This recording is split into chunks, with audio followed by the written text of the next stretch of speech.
Recently एक बहुत बड़ा धमाका सुने होंगे आप, जिधर एक हॉस्पिटल के ऊपर बम्बार्टमेंट किया गया जिसमें बच्चे, औरतें और बूढ़ों की जान गई। तकरीबन 500 सिविलियंस की कैजुअल्टी आई इसके अंदर। ये पहली बार नहीं हुआ जबकि हॉस्पिटल टारगेट हुआ है इस जंग के बीच। इससे पहले भी रेड क्रॉस और एम्बुलेंसेस पे ढेर सारा बम्बार्टमेंट किया था इजराइल ने। इसी के साथ आप देखेंगे रिसेंटली इन्होंने चर्च पे भी अटैक किया जिसमें तकरीबन 300 से ज्यादा लोगों की हत्या हुई है, जो कि इंक्लूड करता है क्रिश्चियंस और मुस्लिम्स दोनों को। तो अब आप बोलिए, हॉस्पिटल पे तो गलती से बम्बार्टमेंट हुआ बता रहे हैं, तो चर्च कैसा टारगेट हुआ?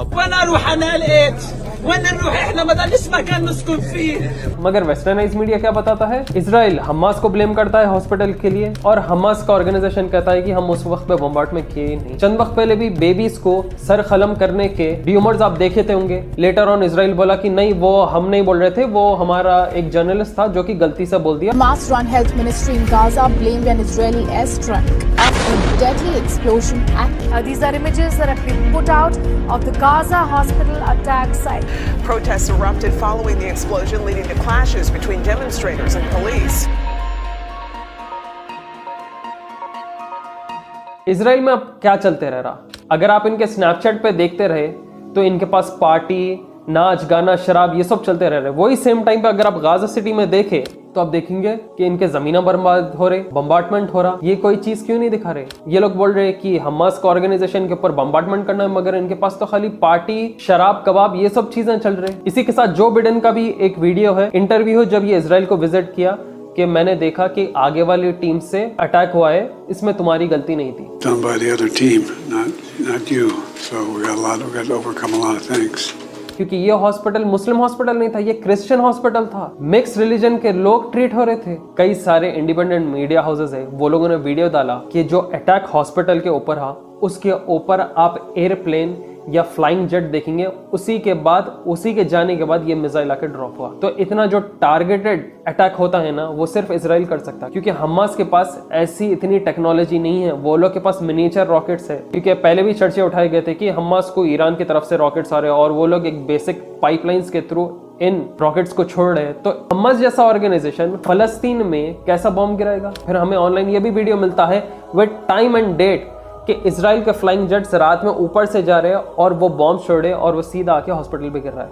मगर no, the western media won't show you this. देखो भाई, नो डाउट हमास को टेररिस्ट ऑर्गेनाइजेशन बता रहे, मगर हमास को टेरर बताने में क्या इजराइल के टेररिज्म को छुपाएंगे लोग? इजराइल जो बच्चों को मार रहा है, इजराइल जो लोगों के घरों पर अटैक कर रहा है, क्या उसको अनजान मारेंगे? क्या इजराइल को यहाँ टेररिस्ट नहीं बोला जाएगा? एक ट्वीट आपको नेतन्याहू की मैं दिखाता हूँ, जिधर उसने डिलीट कर दिया और ये टीआरटी वर्ल्ड ने डाला। Netanyahu deletes own post confirming Israeli attack on Gaza's al Ahli Arab hospital. उसका ट्वीट था a Hamas terrorist base inside a hospital in Gaza. इतने की घंटों के बाद वो उसे डिलीट करके नया पोस्ट डालता है। Earlier today I shared a report that was published bombing on hospital in Gaza as the IDF does not bomb hospital, I assume Israel was targeting one of the Hamas bases in Gaza. और अभी भी westernise media बोल रही कि नहीं, इसके अंदर किसी और का हाथ है, इनका हाथ है, उनका हाथ है। ये लोग हॉस्पिटल टारगेट कर रहे। भाई ये पहली बार नहीं है कि इन लोगों ने हॉस्पिटल को टारगेट किया। मैं बोल रहा हूं आपको, रेड क्रॉस को टारगेट करती है। ये क्या करते, एक रेसिडेंशियल पे बॉम्ब डाल देते, बोलते उसके अंदर एक हमास का बंदा छुपा हुआ था, दूसरे भी कैजुअलिटीज आ गए वो हमास के आदमी को मारने के लिए। तो ऐसे वक्त जब एम्बुलेंस आती है, इन्हें उठाती है, जो जख्मी लोग हैं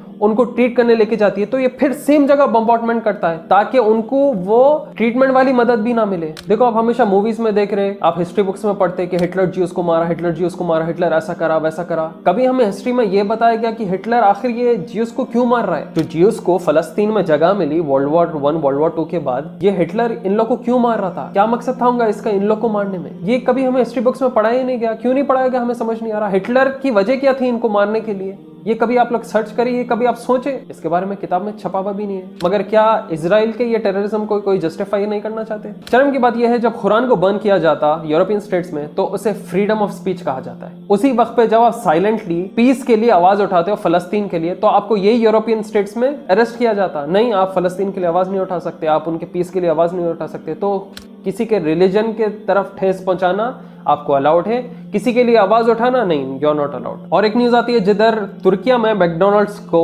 एकदम तोड़ फोड़ करके जला दिया गया। तुर्किया के लोग ने क्या किया, मैकडॉनल्ड्स के तहस नहस कर दिए। वो जो फ्रेंचाइजी इसराइल में हरकत किया, उसके बाद अरब के फ्रेंचाइजीज भी सफर कर रहे हैं और तुर्किया में तो आप देख लिए तोड़फोड़ शुरू हो गया। तो जिधर जिधर जो भी बिजनेस इसराइल का सपोर्टर रहेगा, इसराइली प्रोडक्ट्स वाले बिजनेस रहेंगे, यहाँ पे फौरी बॉयकॉट अरब नेशंस और मुस्लिम लोग स्टार्ट कर चुके हैं। अब हम यूरोपियन स्टेट्स की बात कर रहे हैं तो ब्रिटिश पीएम का क्या कहना है? ऋषि सुनक ने यह कहा कि Israel has the right to defend. मैं इसराइल के इमेजेस और वीडियोस देख रहा था और देख रहा था कि कैसा इसराइल सफर कर रहा है, तो he has the right to defend. अरे क्या बात है भाई।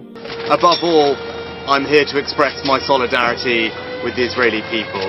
You have suffered an unspeakable, horrific act. तो इसी के साथ नेतन्याहू ने ये ऐड किया कि Hamas is a neo Nazi group, मतलब एक तरीके से ब्रिटिशर्स को एक उनके अंदर आग जलाने के लिए ये बताया कि ये वही हमास का ऑर्गेनाइजेशन है जो कि तुम्हारे वक्त जर्मनी में नाजी ग्रुप था। वाह, क्या रिलेट कर ले रहे भाई एक दूसरे से। कहावत है हमारे पास उर्दू में, दुश्मन का दुश्मन दोस्त। ये काफी है लोगों को समझने के लिए। ओआईसी की मीटिंग होने वाली है, ओआईसी की मीटिंग होने वाली है, मगर अब क्या हुआ? मीटिंग के जो चर्चे इतने दिनों से हो रहे थे, कोई एक्स्ट्रा ऑर्डिनरी रिजल्ट इसके अंदर आया ही नहीं। बस इन लोगों ने एक चीज बोल दिया, we condemn the act which the Israeli forces are forcing on Gaza strip. बस हो गया, ओआईसी की मीटिंग हुई, चंद फोटोज ले लिए। अरब्स के पास जो इतनी सारी मिलिट्री है वो क्या चीज के लिए है, इतना सारा इक्विपमेंट है वो क्या चीज के लिए है। कलमे की बुनियाद पे जो लोग जुड़े हुए हैं, ये लोग को असल मकसद कलमे का मालूम ही नहीं हो रहा। और आप लोग ये बता दें, ये अरब मिलिट्री कहां से उठेगी? क्योंकि इनके पास कितने सारे यूएस मिलिट्री प्रेजेंस है। देखिए आप, एयर बेस और military presence Saudi Arab, Jordan, Syria, Iraq, Kuwait, Bahrain, Qatar, UAE, Oman, इतने सारे तो अमेरिकन फोर्सेस, मिलिट्री बेसेस और एयर बेसेस है। तो आप एक्सपेक्ट कैसा करेंगे कि ये लोग गाजा फलस्तीनियों का साथ देंगे? बस अभी के लिए एक ही शख्स दे रहा और वो है ईरान। ईरान की एक अच्छी चीज दिखी,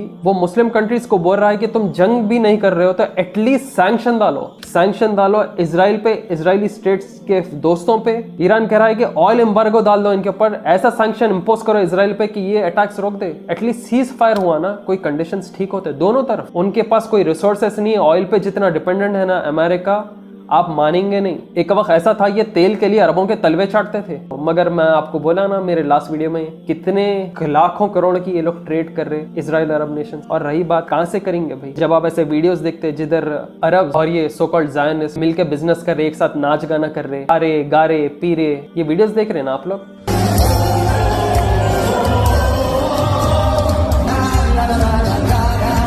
अमेरिका की खुद फटी पड़ी हुई है, क्योंकि ये जो इन्हें इसराइल को सपोर्ट करने के लिए इसराइल आया, उसके बाद प्रोटेस्टर्स सीधा व्हाइट हाउस गए और सीज फायर के नारे लगा के ये लोगों ने यहाँ पे दावे करना शुरू कर दिए।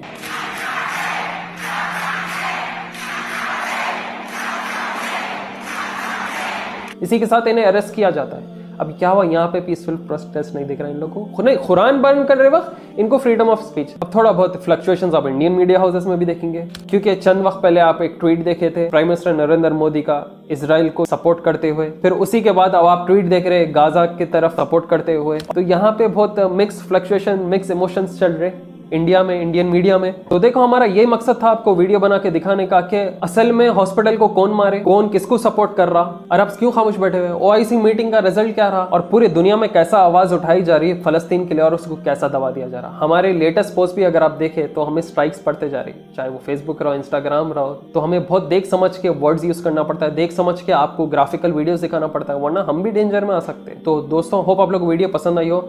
हम बहुत कोशिश करते हैं आपके आगे सोर्सेस सर्च करते हुए आपके आगे जेन्युइन न्यूज़ लाने के लिए। अगर आप टीवी मीडिया को सपोर्ट करना चाहते हो, आप बिल्कुल सपोर्ट कर सकते हो इस QR कोड से। तो प्लीज़ ज़्यादा से ज़्यादा शेयर करिए इस वीडियो को व्हाट्सएप, फेसबुक और इंस्टाग्राम पर, और हकीकत दिखाइए कि इसराइल कैसे बहाने यूज़ करता है फलस्तीनियों को अटैक करने के लिए। हॉस्पिटल को भी जो मारा था उसके अंदर इसराइल का ही हाथ था। ज़्यादा से ज़्यादा शेयर करिए अपने सोशल मीडिया अकाउंट्स पर, चाहे वो फेसबुक रहो, इंस्टाग्राम रहो या व्हाट्सएप, स्पेशली व्हाट्सएप स्टेटस और व्हाट्सएप ग्रुप से रहने दो। फिर आएंगे जल्द नए वीडियोज़ के साथ। दुआ में याद रखिए। मैं till then take care and see you soon. अस्सलाम वालेकुम।